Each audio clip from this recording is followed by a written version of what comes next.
Uhali gani mtazamaji wa Bobezi TV, ni matumaini yangu mzima kabisa na unaendelea vizuri. Jina langu ni Jennifer Isaya na karibu niweze kupatia story ambazo zimemake headlines kwa siku hii ya leo. Na siku hii ya leo tunaanza na taarifa ambayo ni taarifa ya masikitiko, ambapo asubuhi ya leo tumepokea taarifa ya tanzia ya mwigizaji Mzee Onyango, wengi wanamfahamu hivyo. Tasnia ya sanaa ya maigizo nchini Tanzania imegubikwa na simanzi kufuatia kifo cha mwigizaji mkongwe anajulikana kwa jina la Issa Joseph, maarufu kwa jina la Mzee Onyango kama ambavyo nimekuambia hivyo. Lakini taarifa hizi zimethibitishwa leo Alhamisi Juni 11 mwaka 2026 na mtoto wake Joseph Issa, ambaye amesema baba yake alifariki majira ya saa 7 usiku baada ya kusumbuliwa na ugonjwa wa shinikizo la damu, kwa maana ya pressure, kwa muda mrefu. Sasa kwa mujibu wa mtoto anasema kwamba mzee alikuwa anasumbuliwa na pressure kwa muda mrefu, wakati mwingine hali yake ilikuwa inaimarika na wakati mwingine kurudi tena kuwa mbaya. Safari hii ugonjwa umejitokeza kwa nguvu zaidi na hatimaye kuweza kusababisha kifo chake. Huyo ni mtoto wake akiwa anazungumza maneno hayo, lakini pia anasema mimi bado niko njiani natokea Dodoma.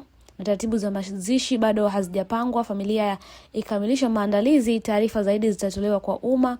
Amezungumza maneno hayo mtoto huyo, mtoto wa marehemu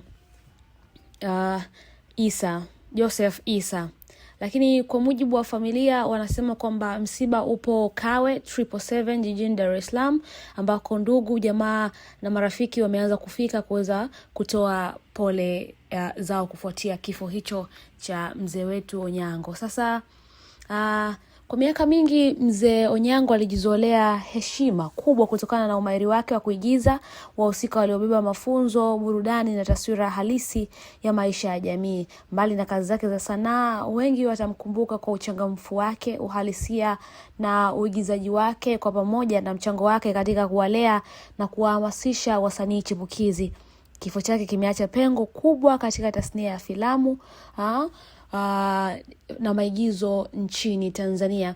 Lakini pia enza uhai wake, Mzee Onyango alifahamika zaidi katika filamu na tamthilia mbalimbali ikiwemo Babu the Perfect Man. Nadhani pia utakuwa ni miongoni mwa watu ambao wameitazama, basi utakuwa na wewe unafahamu kwamba alifanya vizuri sana, alicheza uhusika mzuri sana kwenye hii movie ya Babu the Perfect Man. Lakini pia movie nyingine ambayo alicheza na ikaacha alama na itaendelea kuacha alama kwenye kizazi hiki na kizazi kijacho ni Ripoti, Kimbembe na nyinginezo nyingi ambazo aliwahi kuhusika. Na nadhani pia utakuwa ukimfahamu mzee huyu hasa katika maigizo yenye ucheshi zaidi.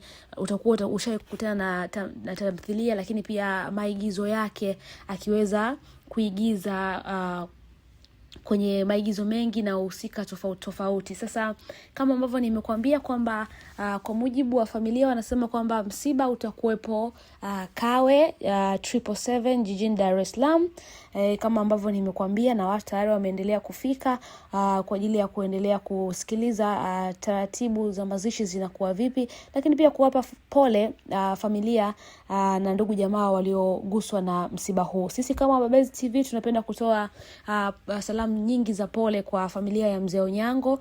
Kwa kweli Tanzania ama tasnia ya uigizaji imepata pigo kubwa la kuweza kumpoteza mtu kama huyu, mzee kama huyu, ambaye alikuwa ni mshauri kwa wengi na ambaye alikuwa ni role model wa wengi kwenye masuala mazima ya uigizaji. Bwana ametoa, Bwana ametoa, jina lake lihimidiwe. Naitwa Jennifer Isaya na hii ni Bobezi TV.